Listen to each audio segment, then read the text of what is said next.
Salut, c'est Léo, ça dit quoi? Il est 20h, vous la découvrez, le Rassemblement National et Salis sont à 32,4%. Je dissous donc ce soir l'Assemblée nationale.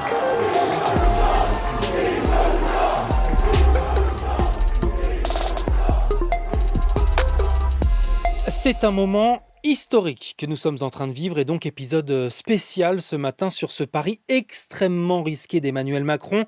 Après la claque reçue aux élections européennes, le Rassemblement National qui fait plus du double de voix que le parti présidentiel, je t'en reparlerai plus tard dans cet épisode, le président de la République dissout l'Assemblée nationale.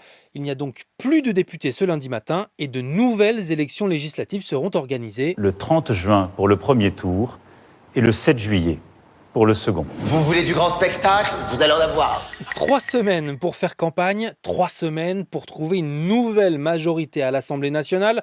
Soit la gauche réussit ce qu'elle n'arrive pas à faire depuis 2 ans, l'union, soit les macronistes réalisent l'impensable, une renaissance, soit la route est donc toute tracée, l'extrême droite aux portes du pouvoir et le prochain Premier ministre sera issu des rangs du Rassemblement national. J'ai décidé de vous redonner le choix de notre avenir. Dont les militants ont fêté cette annonce, pas comme les socialistes. À l'article 12 de notre loi, je dissous donc l'Assemblée nationale. Alors avant de faire le tour des réactions politiques et de te donner quand même les résultats des élections européennes, petit rappel rapide sur cette disposition prévue par l'article 12 de notre Constitution.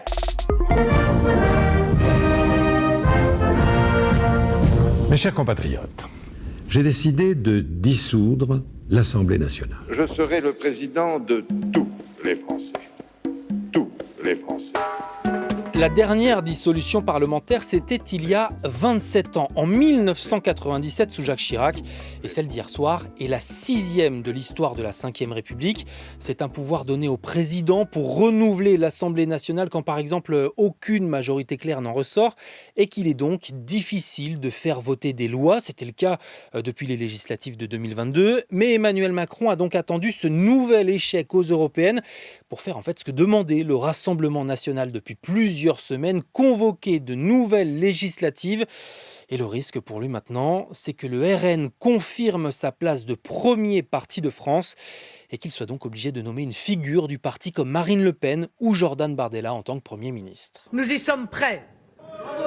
Nous sommes prêts à exercer le pouvoir si les Français nous font confiance lors de ces futures élections législatives. Écoutez, on a un taré à la tête de l'État, là. Et ça, c'est la réaction très dure de François Ruffin dimanche soir sur BFM TV. C'est un pyromane de la République. Le désormais député sortant, LFI, appelle la gauche à s'unir, comme l'écologiste Sandrine Rousseau. Il faut arrêter les conneries. Là, le Rassemblement national est aux portes du pouvoir. C'est aujourd'hui que nous allons voir s'il y a des grands dirigeants de gauche, en fait. Je le pose comme ça. Pas de bagarre. Pas de putain de bagarre. Pas de bagarre. Pas de putain de bagarre. Bon toujours compliqué entre Raphaël Glucksmann, arrivé premier de ces listes de gauche, veut bien s'unir, mais ce sera sur une ligne sociale, écologique, démocratique et pro-européenne, sans outrance ni violence. Bon, forcément, il le dit pas comme ça, faut deviner entre les lignes, mais à cette heure-ci, le Parti socialiste ne semble donc pas forcément partant avec la France insoumise. L'union à gauche semble donc déjà compliquée.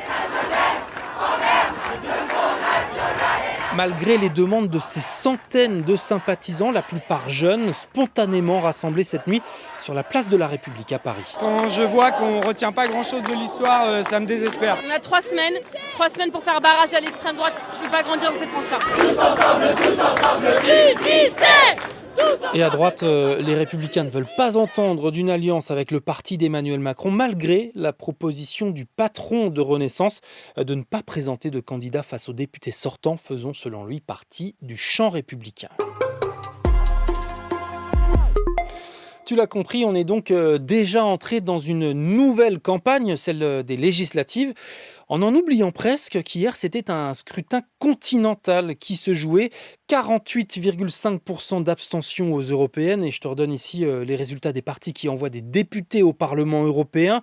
Jordan Bardella et le Rassemblement national obtiennent 31,5% des voix, loin devant Renaissance donc, et Valérie Ayé à 14,6%. Raphaël Glucksmann pour le PS fait 13,8%. La France Insoumise 9,9%.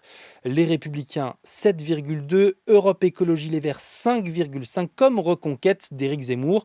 Un tremblement de terre en France, mais pas vraiment au niveau européen, même si on assiste à une poussée de l'extrême droite dans plusieurs pays. Arrivée en tête en Autriche et en Italie, ou encore en seconde position en Allemagne et aux Pays-Bas.